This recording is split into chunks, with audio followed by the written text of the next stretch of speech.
The Happy Man, a short story by Somerset Maugham. It is a dangerous thing to order the lives of others, and I have often wondered at the self-confidence of politicians, reformers, and such like, who are prepared to force upon their fellows measures that must alter their manners, habits, and points of view.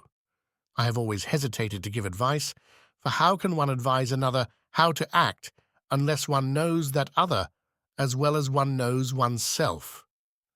Heaven knows, I know little enough of myself. I know nothing of others. We can only guess at the thoughts and emotions of our neighbours. Each one of us is a prisoner in a solitary tower, and he communicates with the other prisoners who form mankind by conventional signs that have not quite the same meaning for them as for himself. And life, unfortunately, is something that you can lead but once. Mistakes are often irreparable, and who am I that I should tell this one and that how he should lead it? Life is a difficult business, and I have found it hard enough to make my own a complete and rounded thing. I have not been tempted to teach my neighbour what he should do with his. But there are men who flounder at the journey's start. The way before them is confused and hazardous, and on occasion, however unwillingly, I have been forced to point the finger of fate. Sometimes men have said to me, "What shall I do with my life?" And I have seen myself for a moment wrapped in the dark cloak of destiny. Once I know that I advised well. I was a young man, and I lived in a modest apartment in London near Victoria Station. Late one afternoon, when I was beginning to think that I had worked enough for that day, I heard a ring at the bell. I opened the door to a total stranger. He asked me my name. I told him. He asked if he might come in. Certainly. I led him into my sitting room and begged him to sit down. He seemed a trifle embarrassed. I offered him a cigarette, and he had some difficulty in lighting it without letting go of his hat. When he had satisfactorily achieved this feat, I asked him if I should not put it on a chair for him. He quickly did this, and while doing it, dropped his umbrella. "I hope you don't mind my coming to see you like this," he said. "My name is Stevens, and I am a doctor. You're in the medical, I believe?" "Yes, but I don't practice." "No, I know. I've just read a book of yours about Spain, and I wanted to ask you about it." "It's not a very good book, I'm afraid." "The fact remains that you know something about Spain, and there's no one else I know who does, and I thought perhaps you wouldn't mind giving me some information." "I shall be very glad." He was silent for a moment. He reached out for his hat, and holding it in one hand, absent-mindedly stroked it with the other. I surmised that it gave him confidence. "I hope you won't think it very odd for a perfect stranger to talk to you like this." He gave an apologetic laugh. "I'm not going to tell you the story of my life. When people say this to me, I always know that it is precisely what they are going to do. I do not mind. In fact, I rather like it. I was brought up by two old aunts. I've never been anywhere. I've never done anything. I've been married for 6 years. I have no children. I'm a medical officer at the Camberwell Infirmary. I can't stick it anymore." There was something very striking in the short, sharp sentences he used. They had a forcible ring. I had not given him more than a cursory glance, but now I looked at him with curiosity. He was a little man, thick-set and stout, of 30 perhaps, with a round red face from which shone small, dark, and very bright eyes. His black hair was cropped close to a bullet-shaped head.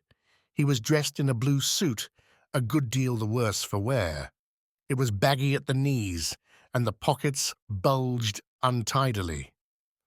You know what the duties are of a medical officer in an infirmary.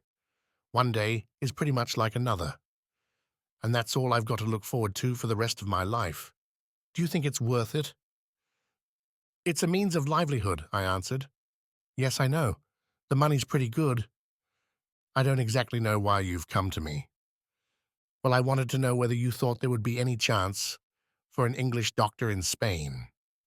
"Why Spain?" "I don't know. I just have a fancy for it. It's not like Carmen, you know. But there's sunshine there, and there's good wine, and there's color, and there's air you can breathe. Let me say what I have to say straight out.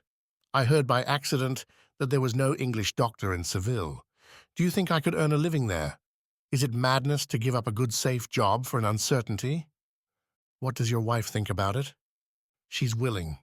It's a great risk. I know, but if you say take it, I will. If you say stay where you are, I'll stay. He was looking at me intently with those bright, dark eyes of his, and I knew that he meant what he said. I reflected for a moment. Your whole future is concerned. You must decide for yourself. But this I can tell you.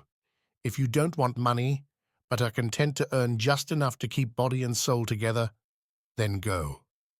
For you will lead a wonderful life. He left me. I thought about him for a day or two, and then forgot. The episode passed completely from my memory.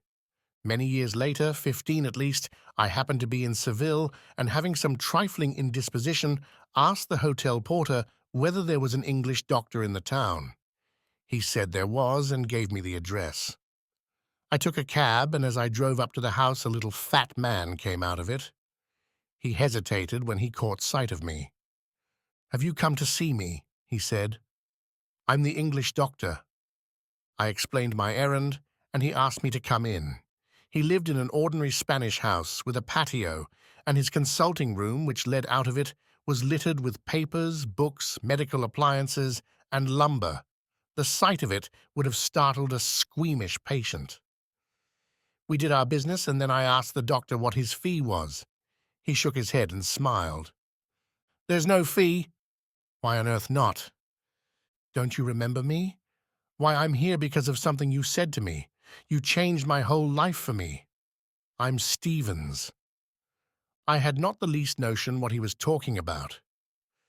He reminded me of our interview, he repeated to me what we had said, and gradually, out of the night, a dim recollection of the incident came back to me. "I was wondering if I'd ever see you again," he said. "I was wondering if ever I'd have a chance of thanking you for all you've done for me." "It's been a success, then?" I looked at him. He was very fat now and bald, but his eyes twinkled gaily, and his fleshy red face bore an expression of perfect good humor. The clothes he wore, terribly shabby they were, had been made obviously by a Spanish tailor, and his hat was the wide-brimmed sombrero of the Spaniard. He looked to me as though he knew a good bottle of wine when he saw it. He had a dissipated, though entirely sympathetic appearance. You might have hesitated to let him remove your appendix, but you could not have imagined a more delightful creature to drink a glass of wine with. "Surely you were married?" I said. "Yes, my wife didn't like Spain. She went back to Camberwell. She was more at home there." "Oh, I'm sorry for that." His black eyes flashed a bacchanalian smile. He really had somewhat the look of a young Silenus. "Life is full of compensations," he murmured. The words were hardly out of his mouth when a Spanish woman, no longer in her first youth but still boldly and voluptuously beautiful, appeared at the door. She spoke to him in Spanish, and I could not fail to perceive that she was the mistress of the house. As he stood at the door to let me out, he said to me, "You told me when last I saw you that if I came here, I should earn just enough money to keep body and soul together, but that I should lead a wonderful life. Well, I want to tell you that you were right. Poor I have been and poor I shall always be, but by heaven I've enjoyed myself.